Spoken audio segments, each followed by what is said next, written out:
You're watching Reels on Instagram and then, you want to look back on the previous Reels. You missed it. It happens so often. It happens to me as well. Just scroll and it disappeared. But in this video, I'm going to show you how you can check your Reel history on Instagram. So no worries on that. Before I continue, if you're new to this channel, do subscribe to this channel so that you can get more social media tips like this. Without further ado, let's jump straight into my phone and let me show you how you can see your Reels history on Instagram.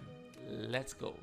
Okay, first of all, open up your Instagram app. Click on your bottom right on your profile. Click on the top right, the three lines, the burger icon. Go to your activity and then you can scroll down. You can see watch history. Click on this.